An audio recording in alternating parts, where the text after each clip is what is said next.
Oi, meu nome é Daphne e hoje a gente vai aprender sobre o momento angular e sua conservação. O momento angular, ele é um momento em que o objeto em rotação ele está adquirindo. O momento angular, nós podemos representar a forma dele por momento angular igual a inércia vezes o W, só que aqui o nosso I é a nossa inércia, nosso W é a nossa velocidade angular. A unidade de medida que usamos é quilogramas por metro quadrado sobre S. Uma outra fórmula também que usamos ao falar de momento angular é essa aqui, ó. L, que é o nosso momento angular, igual ao raio vezes mv, que é o nosso raio. Nós temos massa e aqui velocidade angular. Para a gente entender melhor sobre essas duas formas, vou dar um exemplo. Vamos pensar na nossa Terra. Deixa eu ficar desse lado. Vamos pensar no mundo, né? No planeta Monte. Nós temos a Terra.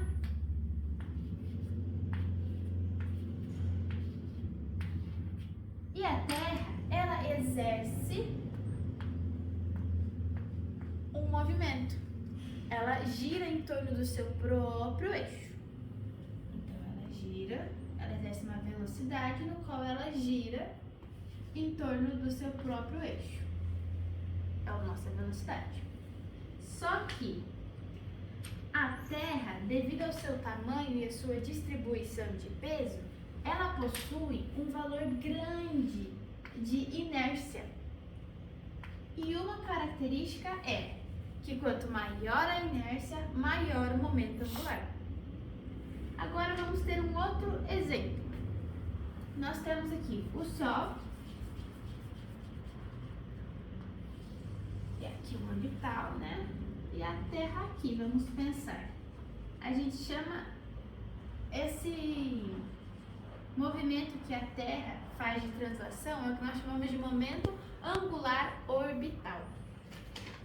E é aqui que nós usamos o nosso L igual a R mv.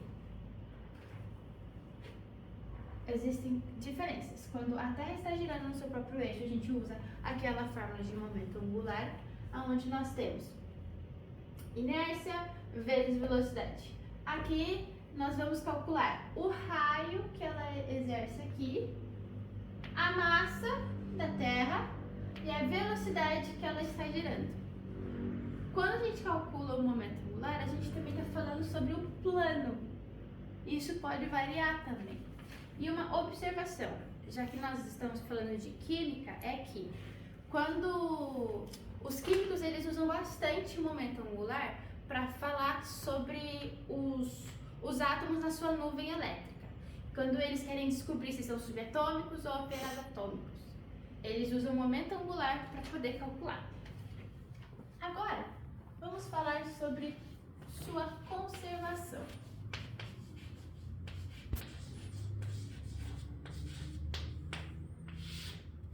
Conservação. Vamos pensar aqui. Nós temos um carrossel. O carrossel, ele está parado. Quando ele está parado, o nosso momento ali angular ele é nulo. Só que quando a gente exerce um toque sobre esse carrossel, que a gente dá pela fórmula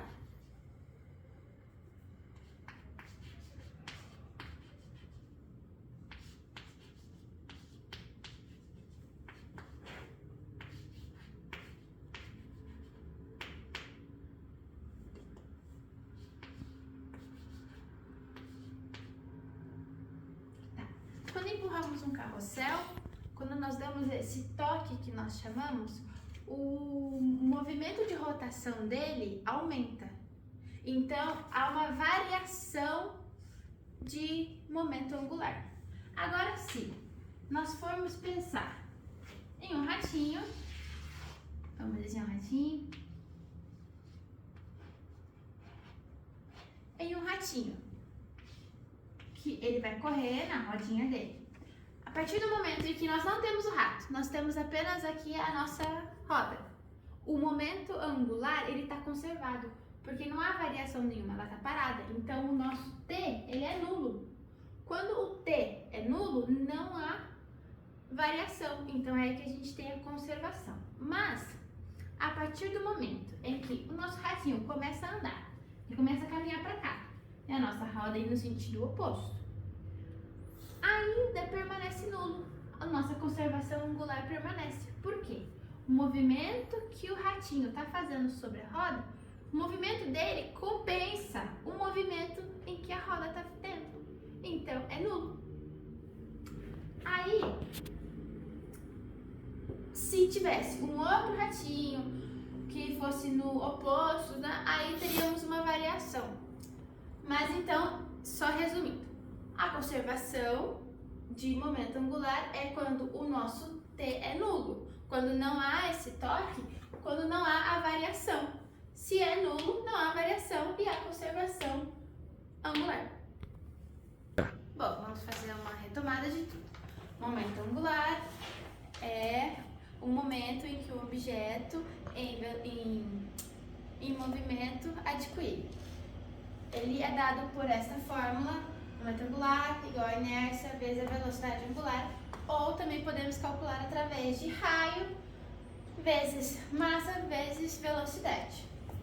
Aqui nós temos dois exemplos, na Terra girando em torno do seu próprio eixo, e aqui no seu estado orbital, no qual ela, além de girar sobre ela mesma, ela também gira em torno ao Sol.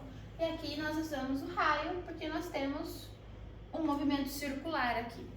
E lembrando que na química também é muito usado, se formos lembrar que o nosso elétron, ele é formado por seus níveis e subníveis.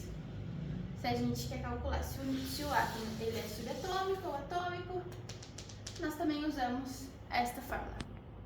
E a aula é isso, sobre momento angular e conservação angular.